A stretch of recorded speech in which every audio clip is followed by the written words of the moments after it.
নমস্কার বন্ধুরা, আমি সঞ্চারী আর আমার চ্যানেল ইএইচ কুকিংয়ে আপনাদের সকলকে স্বাগত। আজকে নিয়ে এসেছি কুমড়ো পাতা আর মসুর ডালের দারুণ স্বাদের একটা রেসিপি। বানানো ভীষণ সহজ, খেতে খুব ভালো লাগে। এর জন্য বেশ কয়েকটা কচি কুমড়ো পাতা নিয়েছি। প্রথমে কুমড়ো পাতাগুলোকে ভালো করে পরিষ্কার করে নেব, ধুয়ে নেব।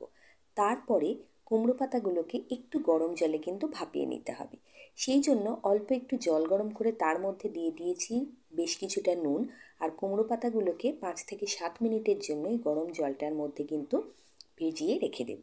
জল খুব বেশি গরম হবে না, আপনি আঙুল দিয়ে ছুতে পারেন, অথচ গরম এরকম জলের মধ্যে কিন্তু কুমড়ো পাতাগুলোকে 5 মিনিটের মতো ভিজিয়ে রাখার পরে জল থেকে ভালো করে ঝেড়ে তুলে নেব, জল যাতে এর গায়ে না থাকে সেরকমভাবে।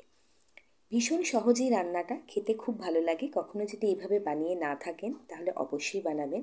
আর এদিকে 1 কাপ মতো মসুর ডালকে আমি প্রায় 1 ঘন্টার জন্য ভিজিয়ে রেখেছিলাম। ডাল বেশ নরম হয়ে গেছে। এবার একটা মিক্সির জারে ডালটাকে দিয়ে তার মধ্যে দিয়ে দেবো কয়েকটা কাঁচা লঙ্কা। তারপর সামান্য একটু জল দিয়ে একটা স্মুথ পেস্ট বানিয়ে নেব। খুব বেশি কিন্তু জল দেবেন না, তাহলে কিন্তু কুমড়ো পাতার মধ্যে যখন মসুর ডালের বাটাটা দেওয়া হবে তখন কিন্তু পাশ থেকে বেরিয়ে যাবে। দেখুন ডালটার ঘনত্ব আমি দেখিয়ে দিচ্ছি, বেশ আঠা আঠা কিন্তু ডাল বাটাটা আমি করে নিয়েছি। এবার এই ডাল বাটার মধ্যে কিছু জিনিস অ্যাড করব। প্রথমে দিয়ে দিচ্ছি একটা বড় সাইজের পেঁয়াজ, ঘনকুচি করে কেটে রেখেছিলাম সেই পেঁয়াজটা। তার সাথে দিয়ে দিচ্ছি স্বাদ অনুযায়ী নুন, আর দিয়ে দেবো একটু লঙ্কার গুঁড়ো, আর দিয়ে দেবো একটি হলুদের গুঁড়ো। দিয়ে ভালো করে ডাল বাটার সাথে সব জিনিসটাকে আগে মাখিয়ে নেব।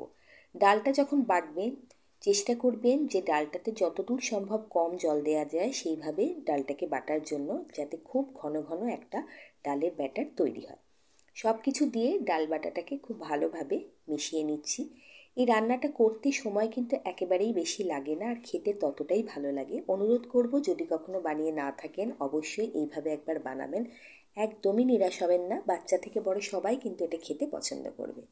এবার যে কুমড়ো পাতাগুলোকে ভাপিয়ে রেখেছিলাম তার একটা নিয়ে নিলাম। নিয়ে পাতাটার উল্টো দিক, অর্থাৎ যেদিকে শিরাগুলো থাকে পাতার, সেই দিকটার মধ্যে খানিকটা ডাল বাটা দিয়ে দিলাম। ডাল বাটাটাকে অল্প অল্প করে লাগিয়ে লাগিয়ে কিন্তু কুমড়ো পাতাটাকে ফোল্ড করে নিতে হবে।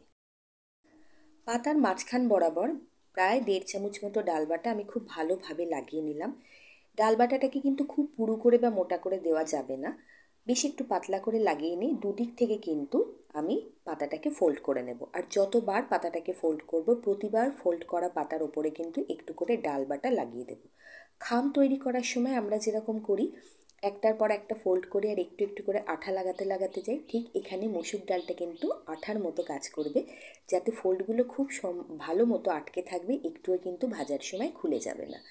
ভালো মতো দুটো ফোল্ডের ওপরে মসুর ডাল বাটা লাগিয়ে নিয়ে আমি আবারও দুটো ফোল্ড করে নিচ্ছি। ভাজ আপনি যেরকম ইচ্ছা করতে পারেন, আপনার যেরকম সুবিধা হয়, কিন্তু একটা কথা মাথায় রাখতে হবে, যতবারই ভাজ করবেন প্রতিটা ভাজের মধ্যে কিন্তু একটু করে ডাল বাটা লাগিয়ে নিতে হবে। এবার সমস্ত পাতাটাকে ফোল্ড করে এক জায়গায় নিয়ে আসার পরে ওপরের পোর্শনে আমি আরেকটু মোটা করে ডাল বাটা লাগিয়ে নিলাম। এই পোর্শনটা যখন ডাইরেক্ট তেলে ভাজা হবে, পাতার ওপরটা কিন্তু খুব খাস্তা ভাজা হবে, খেতে খুব ভালো লাগবে। এইভাবে কুমড়ো পাতায় মসুর ডালের পাতুরি একবার বানিয়ে দেখবেন, খেতে অসাধারণ লাগে। শুধু বাড়িতে নিজেরা খাওয়ার জন্য নয়, অতিথি আপ্যায়নে কিন্তু এটা পরিবেশন করতে পারেন। এবার একটা কড়াইতে আমি তেল গরম করতে বসিয়েছিলাম। তেলটা যখন ভালো মতো গরম হয়ে গেছে তখন এই কুমড়ো পাতাটাকে আমি যেদিকে পুরটা লাগানো ছিল সেই দিকটাকে দিয়ে প্রথমে ভাজতে শুরু করলাম। আর যে দিকটাতে পাতার যে দিকটাতে পুর লাগানো ছিল না মসুর ডালে, সেদিকেও কিন্তু অল্প একটু পুর খুব দ্রুত হাতে লাগিয়ে দিলাম। তাহলে কি হবে, দুদিকেই মসুর ডালের পুরটা লাগানো থাকবে এবং খাওয়ার সময় স্বাদ খুব ভালো আসবে। গ্যাসের ফ্লেমটাকে মিডিয়ামে রেখে ঘুরিয়ে ফিরিয়ে ভালো করে ভেজে নিতে হবে, যাতে ভেতরের ডালটা ভালো মতো ভাজা হয়ে যায়, সিদ্ধ হয়ে যায়। এইভাবে সবকটা পাতুরি কিন্তু ভেজে নেব। গরম গরম ভাতের সাথে পরিবেশন করে দেখবেন, খেতে খুব ভালো লাগে। আর যদি এই ছোট্ট রেসিপিটা পছন্দ হয়ে থাকে, বন্ধু হয়ে পাশে থাকার অনুরোধ রইল। ভালো থাকবেন, সুস্থ থাকবেন, চ্যানেলটাকে সাবস্ক্রাইব করে দেবেন। আবার আসবে এরকম কোনো ঝটপট রেসিপি নিয়ে। ধন্যবাদ।